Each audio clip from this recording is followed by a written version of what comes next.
관계가 틀어져가지고 꽤 오랫동안 별거가 있어요. 그리고 모르시죠? 그 전쟁이에요. 뭐가 안 맞는 거예요, 이게. 안 맞는 전쟁이거든요. 생각해보세요. 위대했던 하나님의 종 모세가 자기 마음에 안 든다고 몇 동안 부인을 안 만났어요. 그런 일이 있는 거예요. 근데 그 이유가 있죠. 왜냐하면 그 부인은 어려서부터 이방 문화권에서 살았잖아요. 모세하고 달랐다 그 말이에요. 그래서 이게 신앙가 된다는 게 보통 문제가 아니구나 라고 하는 것을 우리는 알게 됩니다. 오늘은 조금 색다른 부분으로 나가보겠습니다. 그것은 뭐냐면 영원한 그 생명, 우리 그것을 영생이라고 말하죠. 영원한 생명을 영생이라고 하잖아요. 그렇죠? 근데 그 영생이라고 하는 게 과연 뭘까요? 그냥 오래 사는 걸까요? 근데 우리는 보통요, 영원한 생명을 소망한다고 하면서 아무 의식이 없어요. 영생이 뭘까라는 생각도 안 하고 살아요. 그냥 오래 사는 거예요. 자, 병 속에 누워가지고 그 불란서에서 그런 일이 있었대요. 이제 과학자들이 이제 뭘 연구해가지고 앞으로 인생이 200년까지 살 수 있다라고 했어요. 그래서 난리가 났어요. 그거는 인격적인 모독이다. 오래 살게 하는 게 모독이래요. 건강해서 활동할 땐 좋잖아요. 그런데 80, 90, 100 넘어가지고 100살 넘어서 100년을 더 살아봐요. 건강이 있습니까? 없죠. 그게 행복이 고문이죠. 중환자실에 누워있는 사람 또 길게 살게 하는 게 그게 축복인가요? 그 고문이에요. 본인에게도 자식들에게 남은 가족들에게도 고문이에요. 누구만 좋아요? 병원만 좋은 거예요. 근데 우리는 그런 생각을 못해요. 길게 사는 게 영생인가요? 아닐 거예요. 저는 영원한 생명을 이렇게 정리를 내리지 않아요. 가장 행복한 이것이 그 상태, 가장 행복한 그 상태가 바로 영원한 생명이다. 저는 이렇게 봐요. 그러면은 영원한 생명이라는 게 위에만 있을까요? 천국에만? 오늘 그 부분을 좀 다뤄보려고 해요. 우리는 보통 심판 그러면 천국 가고 지옥 가는 일이 하잖아요.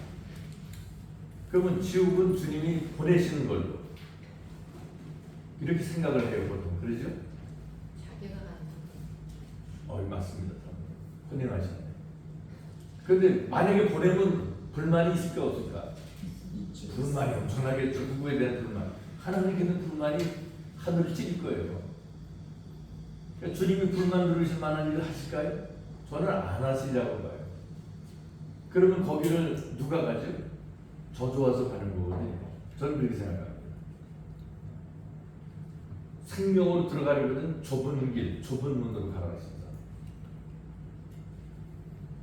멸망으로 인도하는 문은 크고 넓다. 그래서 사람들이 저마다 즐겁게 가는 거예요. 좁은 길도 우리도 즐겁게 가잖아요. 좁은 길도. 넓은 길도 세 사람들 아주 기분 좋게 가잖아요. 거긴 불만이 없어요. 그런데 교회를 처음에 다니면서 문제가 생기죠. 자기 속에서 싸움이 벌어지기 시작해요. 처음엔 몰랐어요. 근데 왜 거짓말도 죄네. 설교 듣다 보니까 에이 근데 뭐 거짓말 한다고 처음에는 그러면서 평상같이 살려고 하는데 거짓말 할 때마다 이게 양심이 작용을 하네. 안 한 멀쩡한 양심이 그때가 작용하기 시작해요. 그러면 이제 범민이 돼요. 그러면서 횟수가 줄게 돼요. 그러니까 은혜를 입으면 입을수록 어떤 일이냐면 빛 가운데 노출이 되기 때문에 우리의 신령이 드러나게 되는 거예요. 이렇게 드러나면서 악행을 멈추게 돼요. 그러고 나면 좁은 길이 돼요. 그러니까 뭐랄까요? 근데 유독 한국 교인들은 여기에 대한 의식이 없는데 한국의 불신자들은 다 알아요. 예수 믿는 것들이 저래. 교회 다니는 것들이 저래. 오히려 교회를 안 다니는 사람들은 예수 믿는 사람들에 대한 평가를 내려놓고 있어 나름대로. 절대 그러면 안 된다는 거예요. 목사나 성도들은. 교회는 그러면 안 된다는 거예요. 근데 저들의 말이 틀릴까요? 맞아요. 맞아요. 물론 잘못 판단하는 경우도 많아요. 그런데 객관적인 평가는 맞아요. 근데 문제는 우리는 그런 것을 죄의식이 없어요. 무슨 소리야? 난 예수 이름으로 이미 구원받았는데. 그게 떨쳐버린 생각을 하는 거예요. 그 죄의식이 없는 부류가 바로 섣부른 그리스도입니다. 이렇게 말할 수밖에 없어요. 그런데 진정한 그리스도인의 삶은 예배 시간이 아니에요. 신앙 생활 보통 얘기하죠. 예배 생활이 아닙니다. 예배 생활은 교회 사는 거고, 신앙 생활은 사회 나가서 우리가 사회인들과 더불어 사는 건데, 신앙 생활은 뭐냐? 신을 앙망하는 생활이에요. 먹든지 마시든지 무엇을 하든지 그리스도의 영광을 위해서 하라 그러잖아요. 그러니까 신을 앙망하는 생활이 신앙 생활이라는 말이에요. 그냥 쉽게 좀 이런 말씀드리 뭐하지만은 먹든지 마시든지 부부관계를 하든지 뭐라든지 주님의 영광을 구하는 거예요. 쉽게 말하면 허락된 범위 내에서 살아야 된다는 거예요. 예전에 어떤 사람이 바람둥이에요. 그런데 이제 교회를 부인의 전도로 나오기 시작했는데 나보고 그런 얘기를 해요. 자기는 살판났대요. 왜냐 그러니까 맨날 바람 핀다고 부인이 뭐라 하는데 교회 나와서 설교 듣다 보니까 다윗도 바람둥이, 솔로몬도 바람둥이 같은 바라는 거예요. 근데 거기 뭐라고 얘기하겠어요? 그래서 저는 제가 알고 있는 말 얘기했죠. 그 사람들은 전능자의 모형이라. 그렇게 허용하신 것은 교회의 다양성을 설명하시고자 합니다. 근데 말길 알아들어요? 못 알아듣죠. 주님이 허락하신 것은 일부일처라는 건 믿으시죠? 그것이 머릿속에서 이 뇌리에서라도 딴 마음 품으면 안 되는 거예요. 마음으로 딴 생각하면은 범죄자라고 하셨잖아요. 그 범죄자를 요한계시록에 보니까 세 군데에 거쳐서 못 들어가는 거야, 하늘나라에. 그런데 우리는 에이브 그렇다고 못 들어가겠어? 마음으로 죄 안 짓는 사람이 어딨어? 그래요.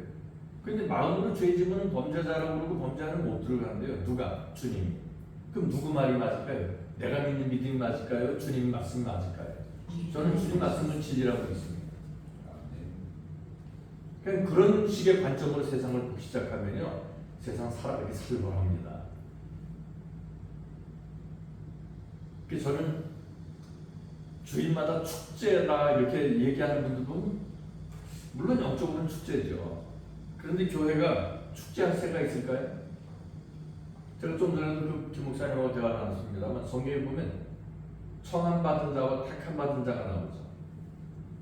청함받은 자. 그럼 청함받았다. 그 말은 초대장 받았다는 얘기잖아요. 그럼 주님이 초대장 주셨나요? 받으셨어요? 그 청함을 이렇게도 이해할 수 있습니다. 주님께로부터 책망받는 자. 책망받는다는 거예요. 비난받고 책망받는다는 건 뭔가에 대한 평가잖아요.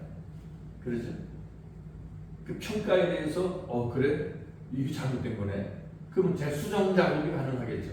그 수정을 하게 되면은 그때서야 비로소 택자가 되는 거예요. 그 부분도 역시 초대에 말씀드린 대로 자기 탓이에요. 그러니까 가치를 발견하지 않으면 그 길을 걷지 못한다는 거예요. 무슨 가치죠? 진리에 대한 가치예요. 돼지목에 진주 걸어주면 안 되잖아요. 의미가 없잖아요. 안 되는 거다. 돼지는 먹거리 외에는 아무 의미가 없어요. 개도 마찬가지고요. 그러면 세상적인 세상화되어 있는 이런 뇌 속에 예를 들어 가지고 하늘의 소식 상관이 있을까요? 아무 상관이 없어요. 그럼 교회는 심지어는 여기 나와 있다고 해서 그럼 진리에 관심이 있겠다. 저는 그렇게 안 본다는 거예요. 절대 그렇지 않습니다. 그 목사라고 다 진리에 갈급해서 진리가 충만해가지고 이렇게 저는 그렇게 안 본다는 거예요. 목사 중에서 98% 이상이 위험할 거예요. 아마 더 위험할 겁니다. 일반 평신도보다. 왜냐하면 알면 아는 만큼 해야 되잖아요. 이렇게 보세요. 혹시 남편을 목사를 남편으로 두고 계신 분 계시면은 아마 알 겁니다. 진짜 내 남편의 믿음이 있다 없다는 알 거예요. 남편들도 아내가 진짜 믿음이 있는지 알아요. 제 아내도 하늘나라 갔다가 주님과 대화 나누고 이런 과거가 있었던 사람이에요. 그러면 그의 삶이 변화가 있느냐? 전 그게 숙제예요. 아이러니더라고요. 왜 안 변할까? 왜 안 변할까? 이유가 뭐예요? 그런데 진리 안에서 은혜 받은 나는 와이프가 그래요. 당신은 바뀌었다는 거예요. 당신은 하나님의 사람이에요. 그렇게 얘기를 해요. 여러분 진리를 만나야 된다고 제가 첫 시간부터 얘기했을 거예요. 주님 만나세요. 주님은 진리시잖아요. 진리를 만나지 않으면 가치를 몰라요. 천국을 발견하지 않으면 가치를 모른다니까요. 그냥 천국이 막연하고 그러면요. 신앙생활 오래 한 사람도 죽을 병에 걸리면 큰일 났네 그래요. 큰일은 큰일이죠. 주님 만날 일 생긴 거니까. 근데 그런 의미의 큰일이 아니에요. 이거 죽으면 어떡하나요? 그럼 참 깝깝하죠. 전에도 말씀드렸듯이 저는 배를 몰고 일주일에 한 번 정도 나갑니다. 그러면 때로는 진짜 겁나는 파도 만나요. 파도가 이렇게 쓰면은 온 세상이 안 보여요. 파도 밑에 같이. 그럼 배가 이렇게 막 곤두서기를 한 20번씩 하면서 나온 적도 있어요. 그럼 그때는 어떤 생각이 드냐면 이제 육지의 밝기는 틀렸구나. 근데도 마음에 어떤 불안이나 이런 게 없어요. 왜냐하면 죽으나 사나 우리는 그리스도 아니잖아요.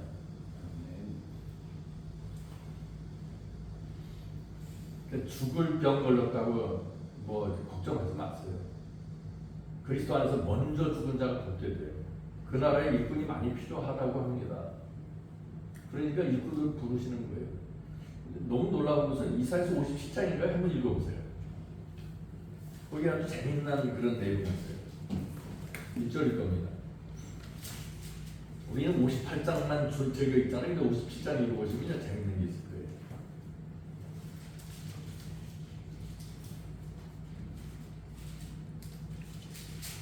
진짜요? 57장 1절 한번 보세요.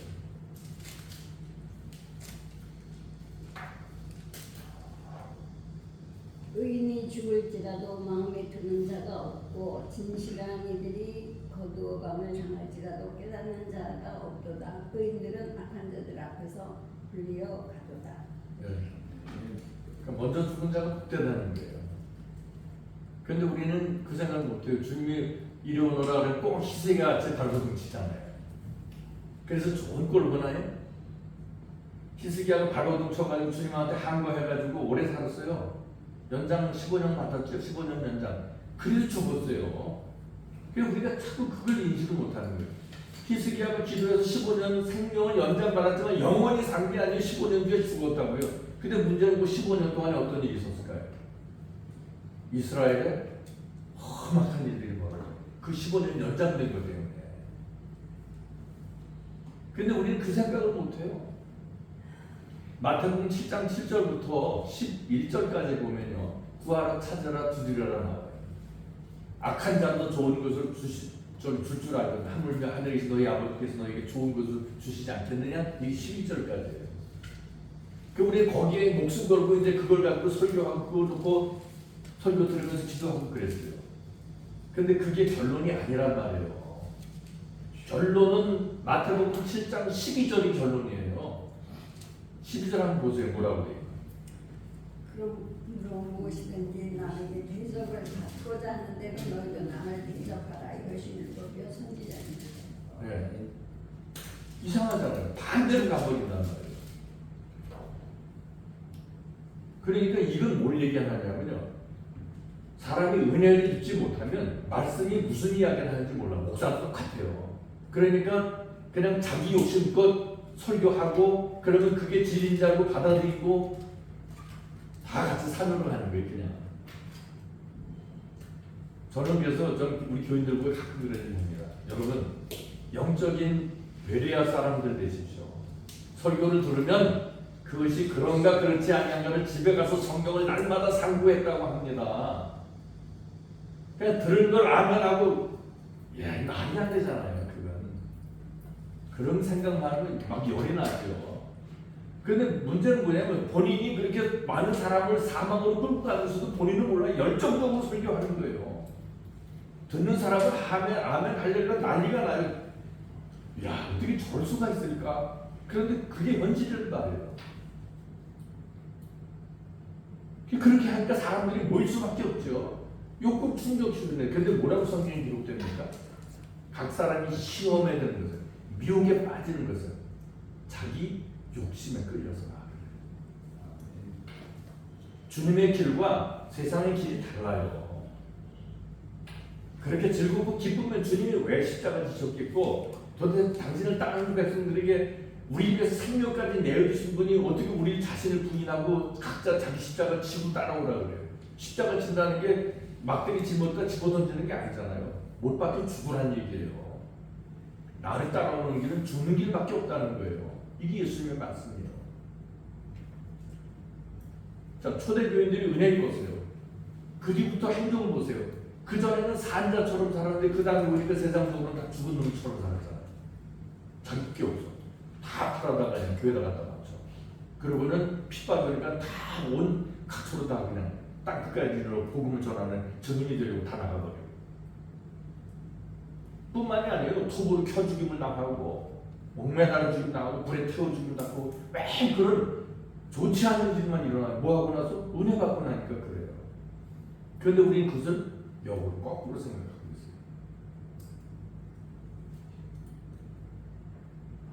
있어요. 저는 어디 가서 설교를 이렇게 좀 부탁받으면 걱정부터 돼요.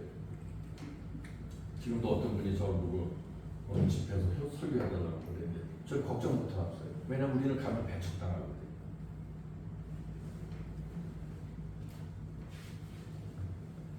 적어도 전도인들과 그리고 목회자 부류에 다다른 사람들은 자기의 어떤 배부름을 위해서가 아니라 주님의 뜻을 전달하려고 해야 돼요. 주님의 뜻, 그분이 원하시는 게 뭔지. 근데 자기 비전을 마치 주님의 꿈처럼 생각을 해요. 그러면 문제가 생길 수밖에 없습니다. 자, 성경에는 자기 십계명을 보면요, 두 가지로 나와요. 물론 크게는 하나님 사랑과 이웃 사랑으로 나오는데 그렇게 놓고 말고 긍정적인 면과 부정적인 면을 보면요, 긍정적인 면은 둘이고 두 계명이고 부정적인 계명이 8가지나 돼요. 그러면 도대체 그게 뭘까요? 너희는 생명 안에 거하라 그랬거든요. 진리 안에 거하라. 생명 같은 말이에요. 그럼 우리가 결국엔 하나님을 사랑하고 이웃 사랑하는 삶이 신앙의 삶이라는 걸 아는데, 그렇게 놓고 보면서 이제 좀 부드럽게 접근해 본다면 이런 겁니다. 우리가 하나님 사랑, 형제 사랑 안에 있는 사람이 구원받은 백성을 안다고까지 성경에서 요한일서를 통해서 우리가 설명해 주고 있는데, 그러면 사랑이라고 하는 것도 출발이 있을 거 아니에요. 사랑에도 출발이고, 또 왜냐면 내가 누구를 미워해. 미워하는 사람들 있죠. 있을 거예요. 없는 사람 없을 거예요. 근데 성경이 뭐라고 표현해요? 미워하는 자마다 살인하는 자니 가인같이 하지 말라. 골치 아픈 거예요. 왜냐면 살인자는 못 들어가거든요. 근데 내가 미워하는 놈이 생겼어. 나는 살인자야. 그럼 이걸 어떻게 해결할 거예요? 해결 방법이 없으면 그런 말씀 안 하셔요. 그래서 말씀을 들으면은, 이런 얘기 들으면은 이제 찔리죠. 내가 아무게 참 미워하는 놈이 하나 있는데.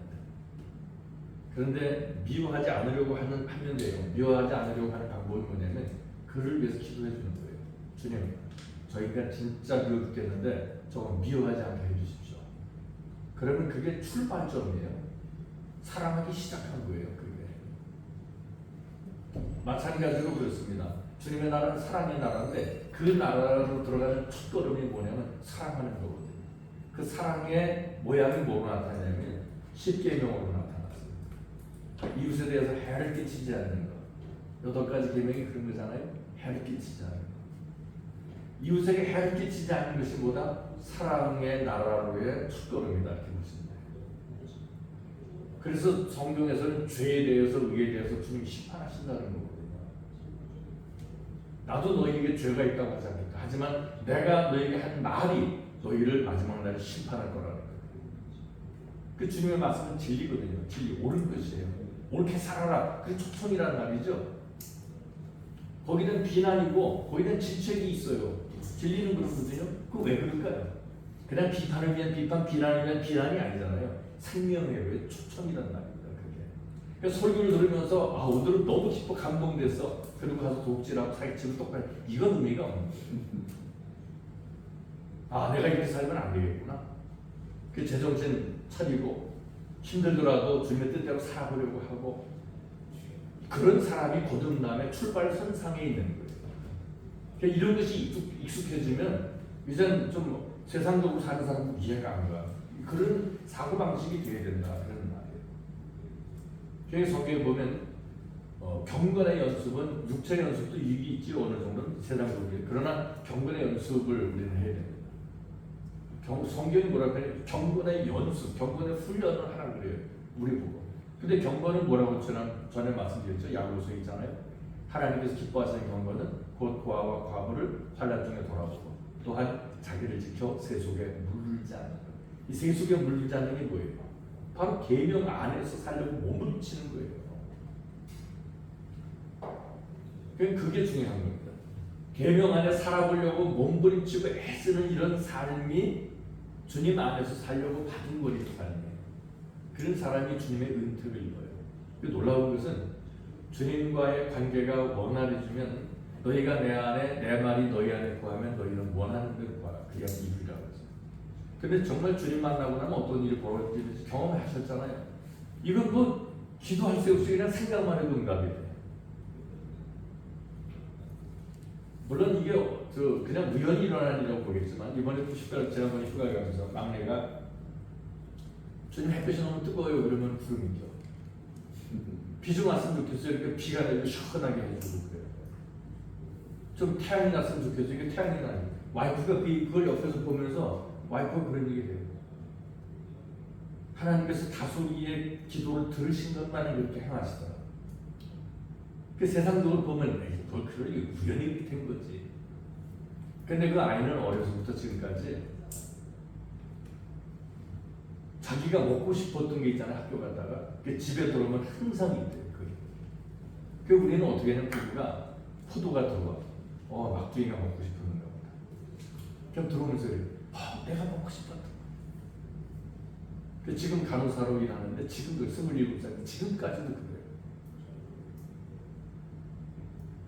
그렇다고 그 아이가 하나님 기뻐하시는 일 뭘 했겠어요? 하긴 전도를 했겠어요? 뭘 했겠어요? 그냥 초등학교 2학년 때부터 교회에서 반주한 게 다예요. 근데 중요한 것은 가르친 대로 살려고 애를 썼다는 거예요. 요즘에는 더 기쁜 일이 있어요. 제가 걸었던 신앙의 길을 걸어가요. 제가 책 소개했잖아요. 책을 읽고 났어요. 그랬더니 하는 말이 있어요. 세상이 달리고 있는 거예요. 그랬더니 요즘에 이제 아내가 열심히 독서하고 있어요. 그 독서라는 게 나쁜 게 아니고 좋은 겁니다. 그 어떤 사람이 20년 동안의 경험을 써놨잖아요. 그 내가 그 1시간 동안 읽으면 20년의 간접 경험이 내게 생긴 거예요. 그래서 독서를 무시하지 말아요. 자, 영적인 기록의 성경이 있어요. 선지자들의 설교. 그게 그들의 삶의 인생이에요.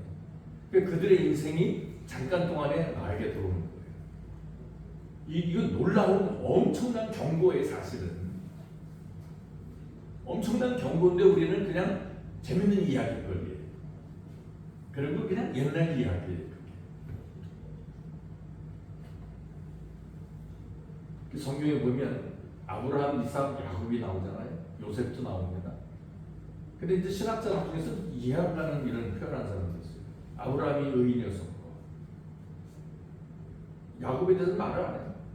이삭도 의인이었고 또 요셉도 당대의 의인이었고 이렇게. 근데 저는 그렇게 안 봅니다. 저들은 죄인이었다. 그럼 이제 신경이가 벌어져요. 그럼 얘기를 해요. 아브라함은 자기 목숨 구하라고 부인을 누이 동생이라고 한 사람입니다. 물론 누이 동생이 맞다. 배달한 자식이지만 그러나 이뻐서 마누라 삼았으면 부인이지 그 다음부터 어떻게 또 누이가 되느냐. 그런 거짓말을 한 번도 아니고 2번이나 했다. 아브라함이 그랬어요. 그러고 나서 이삭도 아버지의 피를 그대로 받아 자기 부인을 또 누이라고 2번 또 그래요. 야곱은 얘기할 게 없고 거기는 거짓된 삶이잖아요. 어떤 사람은 요셉이 또 예수 그리스도 모형인 건 맞아요. 요셉이 죄진 게 없는 것처럼 나와요. 아닙니다. 성경은 그렇게 보니까 그래요. 요셉이 무슨 죄를 졌다고 그랬죠?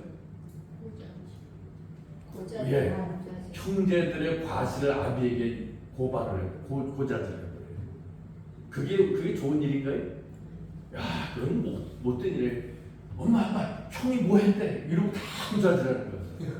그러니까 형들이 뭐라고 그래요? 야, 저기 저 고자질하는 건데 저거 죽여버리자. 그 형제들을 살인죄를 품을 정도의 그런 나쁜 짓을 하는 게 요셉이에요. 근데 주님의 은혜 가운데 저가 애고는 팔려가잖아요. 그리고 그 죽을 뻔했던 그 경험이 그로 하여금 다시는 범죄치 못하는 것 같아요. 그러니까 하나님의 경고를 그는 위대한 교훈으로 삼은 거죠. 그러나 그의 삶은 비록 어려움이 바로 회복되지는 않지만 시간이 흐르면서 그가 은총 속에서의 삶의 여정을 걸어가게 됩니다. 뭘 얘기하는지 아시겠죠? 성경에 보면요, 이상합니다. 어느 한 사람에 대해서 기록이 되면은 의인에 대한 삶은 아주 짧아요. 의인에 대한 삶 잘 보세요. 의인에 대한 삶은 짧아요. 하나님의 뜻대로 사는 사람은 짧고, 어떤 사람의 내용이 길어요? 흉악스러운 사람들의 삶은 엄청 길어요. 대표 있죠? 야곱. 대표잖아요. 엄청나게 깁니다. 그런데 나중에 그의 삶이 어떻게 돼요? 점차적으로 변화되어져 가는 모습이에요. 그리고 그가 바로 앞에 서가지고 말해요. 내 연세가 어떻게 되느냐? 나이가 몇이냐고 왕이 물어요. 애국 바로는 파라오 왕이라는 말이거든요. 그러니까 애국 왕 바로 이렇게 하는 건 모순에 맞지 않아요. 왕이면 왕이고 바로는 파라오예요. 그러니까 바로를 쓰든지 왕을 쓰든지 하나만 써야 돼요. 역전합하고 똑같은 말이에요. 역전이면 역전이지 역전 앞은 둔 거예요. 그거와 똑같은 거로 애국 왕 하든지 뭐 그렇게 써야 됩니다. 근데 애국 왕이 이렇게 물었습니다. 나이가 몇이냐? 그러니까 130대인데 험악한 세월을 살았다. 험악하다. 맞는 말이에요. 왜 험악했죠? 자신과의 싸움이 그렇게 험악했던 거예요.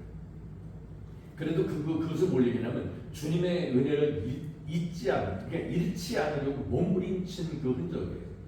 그래서 그 야곱은 오늘날 우리의 영적인 모형이라는 거예요. 내가 변화된 요셉이 아니고 변화되어져 가는 과정이 야곱이니까 고달픈 건 당연한 겁니다. 야곱은 대단했잖아요. 어쨌든 주님 숨기는 거나 이렇게 움직이는 거나 용단이나 이게 대단했던 사람이에요. 근데 우리는 그러한 그의 발끝도 못 쫓아가잖아요. 어쨌거나 그렇다. 그러니까 짧다. 그 말은 빨리 내려가시겠다고도 돼요. 그러니까 아무개야 오늘 저녁 불러가겠다는 할렐루야 하고 가는 겁니다. 버텨봐요. 나도 손해, 남는 사람 다 손해예요.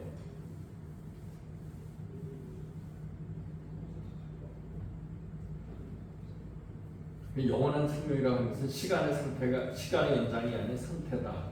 그러니까 길게 사는 게 의미가 있는 게 아니다. 우리는 의와 선을 행하는 가운데 기쁨과 즐거움을 삼는다면 천국을 향해 다름질하는 것일 것이고, 오로지 자기 내 가족들만을 위해서 산다, 자기 명예만을 위해서 산다 그러면 목회자금과 나발이고 소용이 없습니다. 다 지옥을 망해요. 그래서 제가 가끔가다 말씀드리잖아요. 목회자가 가장 위험하다. 자, 명예 이런 게 있을 수 있어요. 저도 이렇게 내려오지만 교인들이 그래. 어디 가서 제가 어제도 이제 교인 오셔가지고 다른 분 모셔서 3명이 갔습니다. 가서 이제 밥을 식사 때 가겠다 그러니까 옆에서 또 산통을 다 깨요. 아니 목사님, 은행 잔고 지금 12,000원밖에 없잖아요. 뭘 밥을 사요? 그랬더니 그 여자 집사님이 자기가 이렇게 밥값 내겠다고. 그래. 그분이 오시는 분들 이렇게 사주시는 거예요. 근데 저는 있으면 제가 쓰고 살아요. 그렇게. 그게 제가 밥도 사주고 얻어먹기도 하고 그렇습니다만 그런 게 중요한 게 아니고 우리는 짐을 내려놓을 수도 있어요. 목사님이 되셔가지고 어디 교인들 밥을 사주시렵니까? 성경 받으셔야죠. 아니 그러지 않아도 잘 성경 받고 있어요. 그러니까 이런 것이 우리는 굉장히 위험한 위치에 있다는 거예요. 주님이 그러셨잖아요. 사람에게 인정받으려 하지 마라. 사람에게 인정받으려 하는 그 마음은 결국엔 하나님께로부터 버림받는 길이거든요. 찬양을 하고 찬송을 해도 자기 어떤 찬양하는 모습, 목소리 이런 건 아무 의미가 없어요. 그거는 자기 영광 구하는 거죠. 설교할 때 목소리 좋게 하고 무슨 뭐 감정 잡아서 다 자기 위해서 하는 거잖아요. 그건 주님을 드러낸 주님 조용히 말해도 주님의 뜻을 전해요. 제가 저 서울서 교회 잠깐 다니는 교회가 있는데 그 교회가 작은 교회였었는데 그 목사님 오셔가지고 10배로 부흥을 한 교회예요. 그분이 대수술을 2번인가 했어요. 교회 쫓아내버렸어요.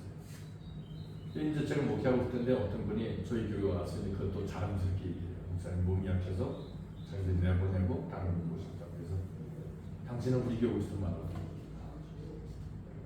그분이 어떻게 생각하는 걸 아는 사람들이 그런 짓을 하느냐고. 세상 사람도 이렇게 안 한다. 다시는 우리 교회 오신다 하지 말라고 쫓아버렸어요. 그렇게 헌신적인 목회자들이 있어요. 근데 그 교인들은 그런 걸 몰라요. 그분이 설교할 때 박력 있게 안 합니다. 그냥 왜냐면 굉장히 힘이 든 거예요. 단상에 서 있기도 힘드니까. 그러면 그렇다고 해서 진리가 증거되지 아닙니다. 제가 보니까 그 어느 목사보다 진리를 전하려고 애를 쓰고 있어요. 진리는 큰 소리에서 나오는 게 아니에요. 우스개 농담에서 나오는 게 아니에요. 어떤 예화 간증 들어가지고 그게 감동해서 이런 데서 나오는 게 아니에요. 돌아서면 다 잊어버리는데 아무 의미가 없어요. 그러나 피부를 찌르는 진리의 날선 검 하나가 내 속으로 들어오면 10년이 가도 안 잊어버리잖아요. 그래서 영원한 생명이라고 하는 것은 단순한 시간의 연장이 아니다. 그리고 이것을 위해서 우리는 목회라든 뭐라든 간에 자기 영혼을 위해서 하는 거지 자기 어디 육신의 어떤 이런 것을 위해서 하는 게 아니라는 거예요. 그러니까 우리는 주님의 증인이다. 그것만 기억하시기 바랍니다. 그러니까 기도할 때도 내가 기도하니 뭐가 응답이 됐다. 거기서 주어는 자기예요. 하나님이 없어요. 주님은 신부름뿐이잖아요. 주님이 나로 하여금 이런 기도하게 하셨고 이것을 그분이 이루셨다. 이래야 옳잖아요. 그게 청지기 역할 아니겠어요? 전도하는 사람들 목회자들이 빠지시는 함정이 바로 그런 것들이에요. 그 놀라운 건요. 진리만을 전해보십시오. 사람 절대 안 꼬입니다. 꼬여지질 않아요. 십자가 지지 않는데 거기 동참할 그런 불신자들이 얼마나 돼요? 전도 안 됩니다. 있는 사람들 웬만하면 다 튀어버려요. 교회 부흥 안 돼요. 그런데 제가 말씀드린 대로 기질을 전해봐요. 열심히 기도 잘못을 갈살자. 없는 말 있는 말 해가지고 예화해가지고 막 감동시키고 그래봐요. 그리고 거기다 스스로 협박하고 그래가지고 해보세요. 잘 되죠. 근데 그렇게 해서 남는 게 뭐 있을까요? 우리 교회도 지금도 저기면 찬양 리더 여자 분인데 지금 46살 되는데 그 전에 23때 교회를 처음 나왔습니다. 그 전에는 CC에서 간사 활동하는 그런 사람. 근데 이제 그런 고민을 얘기하더라고요. 목사님, CC 관서서 열심히 찬양하고 하면 온 세상 다 얻은 것 같은 막 기쁨과 희열이 충만한데 집에 돌아오면 너무 허전해요. 우리가 열심히 교회에서는 봉사하고 어느 집회 가서 열심히 하는데 집에 돌아갈 때 혹시 허전하지 않으세요? 그런 경험이 있을 겁니다.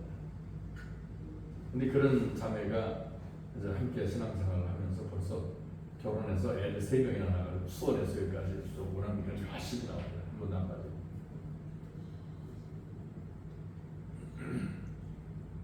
중요한 거는 뭐냐면 주님을 만났느냐 못 만났느냐. 이게 우리 목회자들의 일생은 주님을 만나게 하는데 모든 영향을 집중해야 돼요. 그러니까 내 영혼 하나 바쳐서 만약에 한 영혼을 건질 수 있다 그러면 그걸 선택할 수 있는 게 목회자가 돼야 돼요. 그걸 선택할 수 있는 게 전도인이 돼야 된다 그 말이에요. 한 영혼이 온천하보다 귀해. 그럼 모든 걸 바쳐서라도 건져야 되잖아요. 그리고 자기 자신에게도 그렇게 질문을 던지셔야 돼요. 내가 온천하보다 귀하다고 주님이 여기신다. 하찮은 거짓말에 나를 팔아버리고 작은 욕심에 나를 던져버리고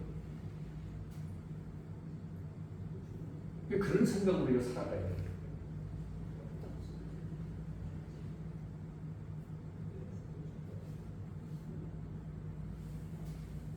아까도 말씀드린 대로 영적인 세계에서는 그 영혼들이 행복한 세계에 들어가는 것도 또 반대로 지옥에 들어가는 것도 따로 인간일 때 어떤 보수나 뭐 행한 이런 것로 인해 들어가는 게 아니라 자기가 원하는 쪽을 가는 것이다 라고 생각해요.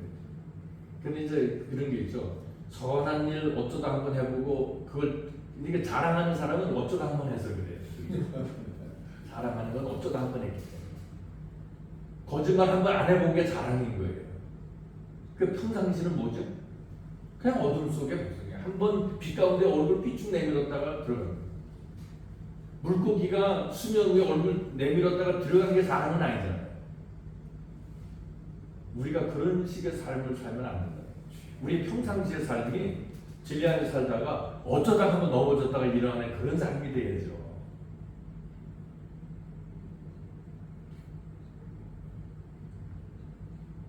우리는 이 땅에 살면서 우리의 마음을 어떤 곳에 두느냐에 따라서 그대로의 삶을 살아갈 수밖에 없고 또 그렇게 살아간 이후에 삶이 주어지는 거예요. 그래서 제가 아마 첫 시간인가 말씀드린 적이 있을 것 같은데 인자가 아버지 영광으로 자기 천사들과 함께 올 때 각 사람이 행한 대로 갚으리라 그랬는데 또 다른 번역본에서는 뭐라고 나오냐면 각 사람이 살아온 대로 살아가게 하리라 이렇게 아주 무서운 번역이 되어 있어요. 저는 그게 되게 무섭더라고요.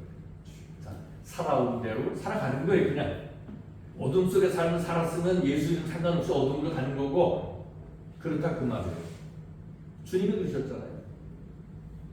병든 자를 살리고 죽은 자 살리고 뭐 이렇게 저런 기적과 이적을 행했어도 불법을 행한 자들은 나를 떠나라 그러셨잖아요.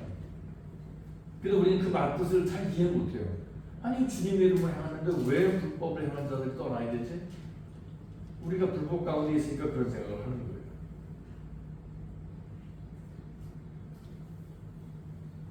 그런데 그런 것을 지적받으면 사람들은 결코 가만히 안 있어요. 공격하게 되죠. 그래서 설교자가 설교를 주님의 뜻을 잘 전달하면요 핍박받을 수밖에 없어요. 듣는 사람들이 가만 안 있어요. 공격하면. 저 서울서 목회할 때 저 목회 실패했어요. 한 45명 정도를 부흥됐는데 교인들이 요구해요. 목사님 설교 틀렸습니다. 다른 목사들처럼 열심히 기도해서 은혜 받고 잘 먹고 잘 살자고 해주셔야지 그래요. 그래서 제가 거기서 이 동포들 가서는 안 되겠다. 그래서 거기서 제가 목회를 정리를 했습니다.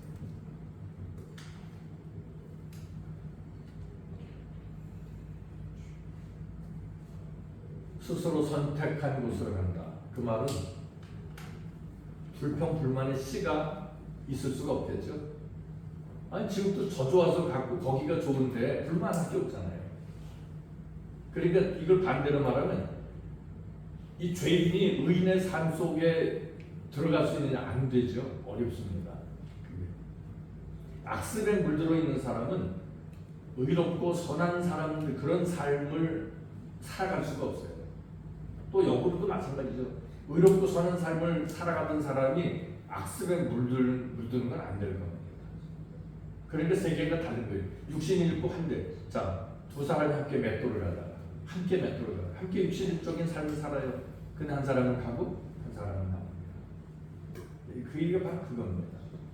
내면의 세계가 어떠냐. 살을 섞고 사는 부분도 똑같아요. 어느 나라를 추구하고 있느냐, 어떤 삶을 살느냐에 따라서 한 입을 덮고 살지만 갈 곳은 다르다 라고 하는 겁니다. 스스로 선택한 곳으로 간다. 저는 그게 하나님의 진정한 심판이라고 저는 그렇게 생각합니다. 그게 진짜 심판인 거예요. 왜냐면 불만 불평이 없거든요. 예전에 제가 유럽에 있다가 잠깐 왔다가 교통법 위반한 게 있습니다. 그래서 이제 그걸 깜빡 잊고 못 냈어요. 범칙금을 못 냈는데 그 직결 재판까지 끌려갔어요. 영등포에 가서 이제 재판을 받는데 9시 가서 그래서 갔더니 오후 1시나 돼야 그 재판을 열더라고요. 그 여는데 제 밥 앞에 있는 사람이 개인 택시 기사예요. 그래 판사님도 억울한 게 하더라고요. 왜 억울하시냐고. 그러니까 내 앞에 다른 사람 다 나보다 더 빨리 가고 가는데 나만 재수없게 걸렸다고. 몇 킬로신데요? 거기가 그 70km인데 제가 72km로 가다 걸렸습니다. 판사가 명판결 40몇 년 된 얘기도 지금도 기억이 나요. 선생님 법규를 위반하셨습니까? 안 하셨습니까? 그래. 딱 그렇게 묻더라고요. 뭐라고 그러시겠어요? 2kg 위반이 되잖아요. 위반했습니다. 벌금 내는데 2 있으신가요? 2가 있을 리가 없잖아요. 솔로몬의 명 판결이 거기에 나오더라고요. 제가 그걸 지금 듣고 있어요. 1kg 어긴 건 어긴 거예요. 그 다음에 이제 제 차례가 됐어요. 가는데 저는 이제 그때 신분증이 없고 여권이 있었거든요. 그리고 이제 여권 보니까 이제 그 비자 그 독일서 있다가 온 게 이제 거기 들어있으니까 이렇게 보시더니 이거 깜빡 잊고 뭐 내셨네? 그러더라고요. 예, 벌금 내세요. 그래서 나왔어요. 그래서 이 사람은 정말 대단한 판사다 생각이 들었어요. 우리가 이 땅에 살아가면서 온전한 삶, 여기에 대해서 주님이 너희 하늘에서 너희 아버지 온전하신 같이 너희도 그리하라고 요구하시는 주님이시거든요. 근데 우리는 적당한 것을 자꾸 받아들여요. 근데 주님은 원칙이 있으셔요. 적당한 게 없어요. 적당한 게 있으면 그분이 십자가 지셨으면 적당한 게 있으면 우리를 죽는 길로 인도하시겠어요? 사는 길이 아니에요. 죽는 길이에요. 근데 우리 자꾸 그것을 세상적인 어떤 풍요, 영광 이런 걸 자꾸 본단 말이에요.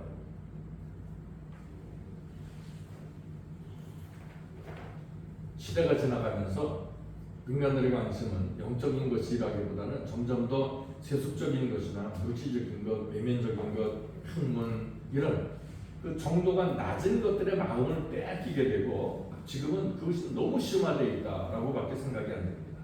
그러니까 교회가 활성화되는 게 아니에요. 여러 가지 각종 문화, 그것도 문화들이 그냥 문화가 아니에요. 그 본표현 아주 좀 말로 표현할 수 없는 이런 이단 요소가 타고난 이런 문화 속에 빠져들게 되죠. 그건 뭐죠? 육신의 쾌락을 불러일으키는 것들입니다.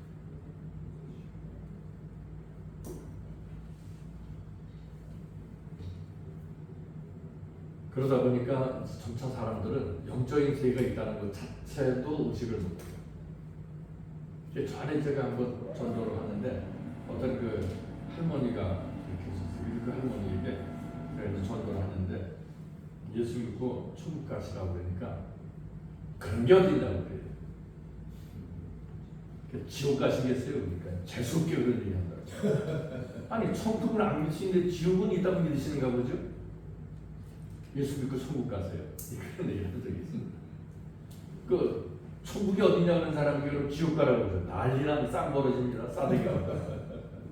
그러니까 믿는 거예요 그게. 은연중에 자기가 지옥이 있다는 걸 믿는 거예요. 근데 부인하려고 그럴 뿐이다라는 거죠. 이스라엘이 전쟁을 많이 했던 족속이 있죠. 출애굽한 이스라엘 백성들이 블레셋이라고 하는 족속이에요. 블레셋. 이 블레셋도 늘 제가 같은 말씀드리지만 육적 소육들이에요. 이스라엘은 영적 소육. 이스라엘이라는 말은 하나님의 사람 그런 뜻이 들어있잖아요. 그러니까 하나님께로부터 내려오는 그런 신령한 것들과 이 세상적인 것들은 대립하고 싸울 수밖에 없다는 거예요. 그러니까 예수 믿는 사람들이 적당히 저는 세상 편하게 종교 생활하는 사람들 봐요. 신부들 뭐 적당히 먹고 마시고 그리고 이제 그 브라질의 선교사 들으니까 그 씨 뿌리는 것도 그 브라질에 가서 신부들이 가끔 한다고 그래요. 그래서 그 혼혈아들이 많이 생긴다고 그런 식으로까지 얘기를 해요. 왜냐하면 그런 지역에서는 그 좁은 지역에 살다 보니까 외부의 그 씨를 받기로 합니다. 종족 개선을 위해서. 안 그러면 막 이렇게 가족끼리 결혼하고는 막 병이나 이상이잖아요. 기형아가 생기고. 그런 의미에서 받아들입니다. 그래서 개신교 선교사들도 많이 유혹을 한대요. 근데 다행스럽게도 개신교 목사들은 그런 데 안 넘어갔다고 합니다. 다행인 거죠.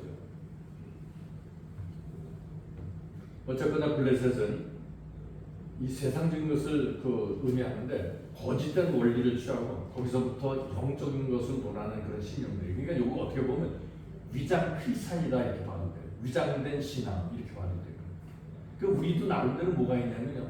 위장된 신앙을 우리가 가지고 있어요. 위장된 믿음. 위로부터 온 참 믿음이 아니라 위장된 믿음을 가지고 그러니까 근데 그 문제는 뭐가냐? 싸움이 절대 없어요. 위장된 믿음에는 위장된 신앙에는 세상적인 삶과 결코 싸움이 일어나지 않아요. 그리고 무슨 평화 이렇게 얘기하자면 그건 아니에요. 평화는 아니에요.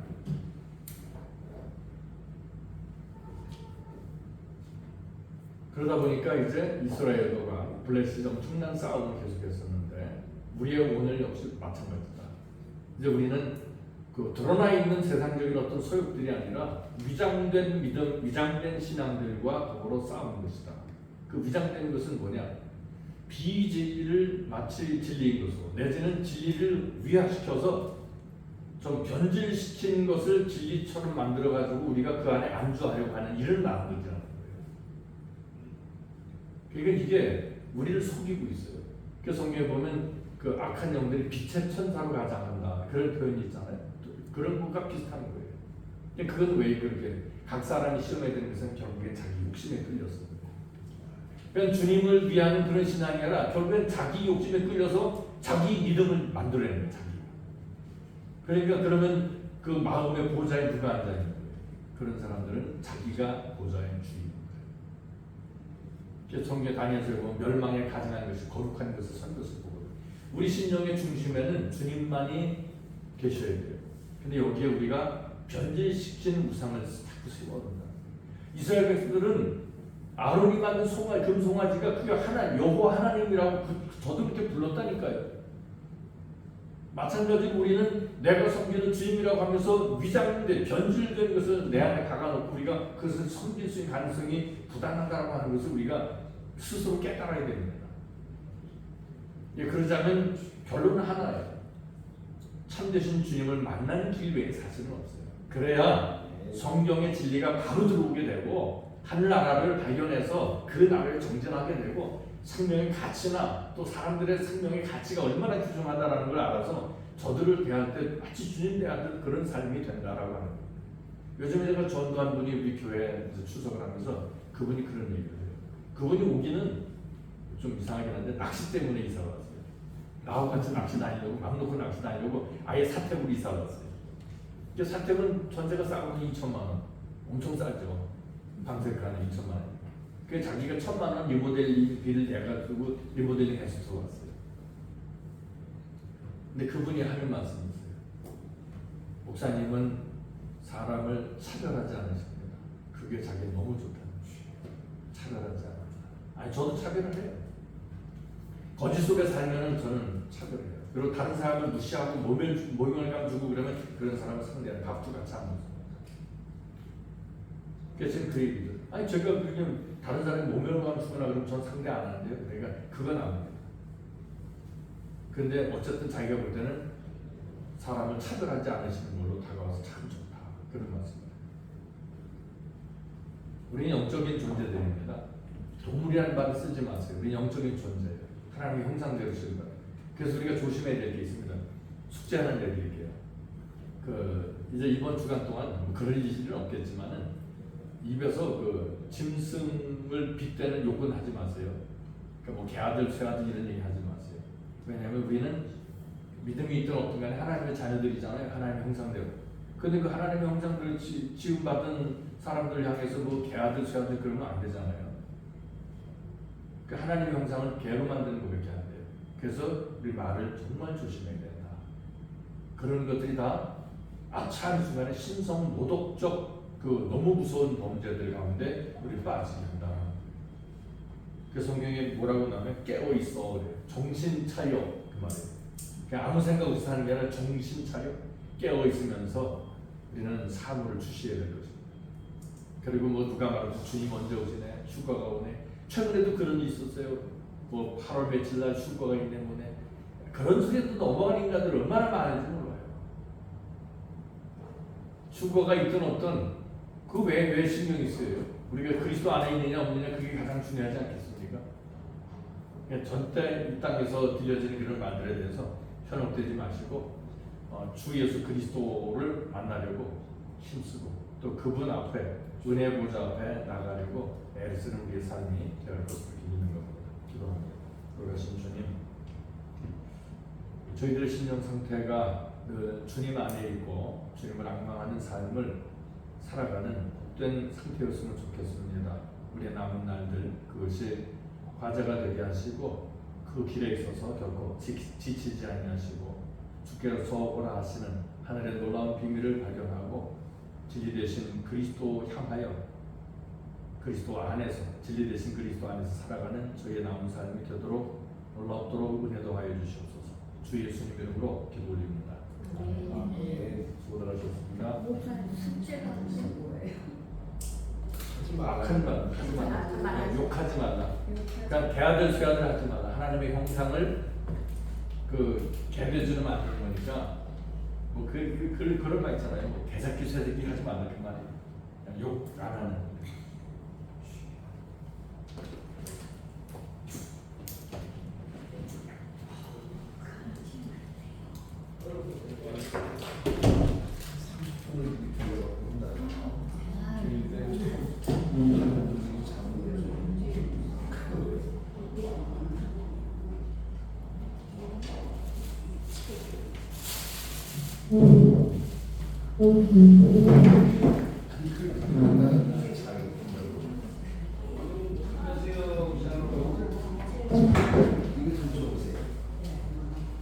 필요할 것 같으면 복사해달라고. 아니 필요 좀 해요. 할렐루야.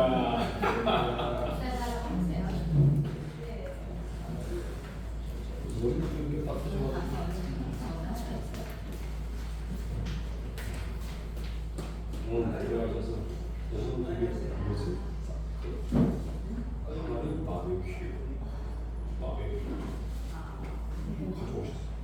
네, 민석 목사님이 열심히 준비해가지고 오늘 아침에 차로 가져왔는데 그걸 열심히 들고 왔어요.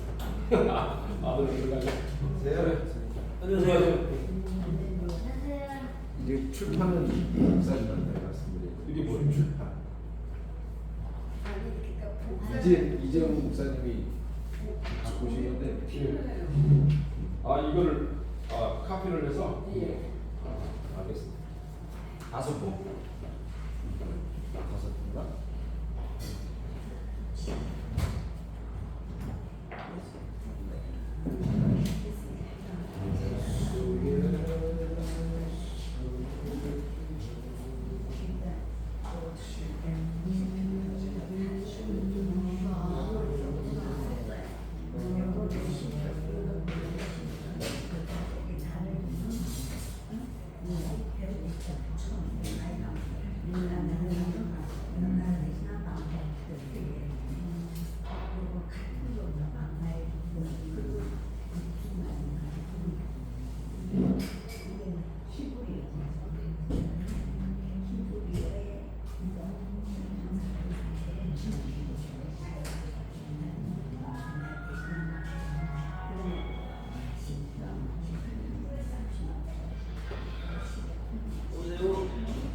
5분가? 이거 좀 어때요? 네. 이제 식사 잘 하고요. 운동 열심히 하고. 그래 병원에 또 가야 되는데 병실이 낙이라 해서 못 갔어요.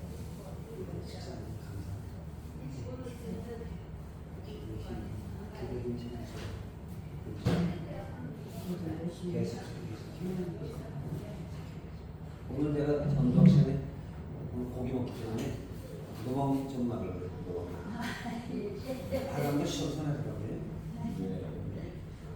은혜는 얼굴에 돌리면 하나의 역사가 나는 것 같아요. 아 이거 토요일에 좀 감겨보야 돼. 한 1000만 나왔지? 안 나왔나? 그렇다고요. 천만이 나왔다고 뭐 누구로 막 1320만 그러니까 한 뻥이고 그 AI는 집계가 530만 원.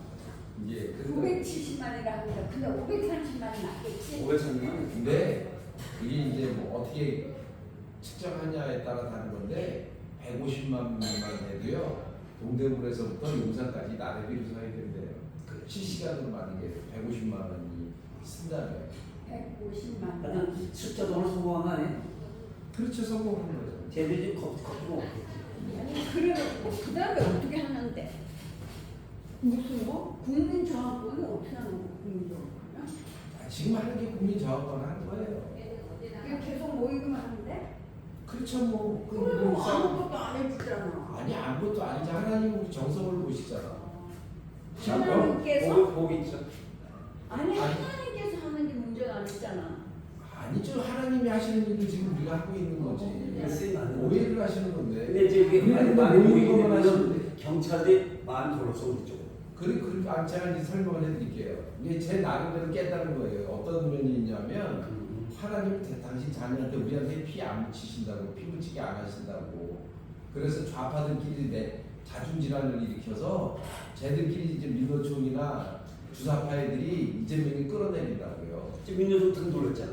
그러니까 우리는 그러니까 계속 그냥 여리고성을 도는 것처럼 지금처럼 모여서 기도하고 이것만 하면 우리한테 할 수 있는 최선을 다하는 거예요. 때가 되면 주님이 미국을 들어서실 것 같아. 예. 오늘 발표했구만 미국의 우편제도 없애고 예. 그다음에 네? 뭐가 없어요? 우편 투표. 없애고 사전 선거에서 우편 투표를 다 없애고 행정령 내리 끝난 거야. 우리는 그렇게 하지 뭐. 우리 영이 아 그리고 투표 기계 다 없애겠다. 네, 그거 없애야 우리 미국 따라하잖아. 이거 참 어떻게 꺼야 되는 컸어야 되는데 진짜. 이거 안 껐나요?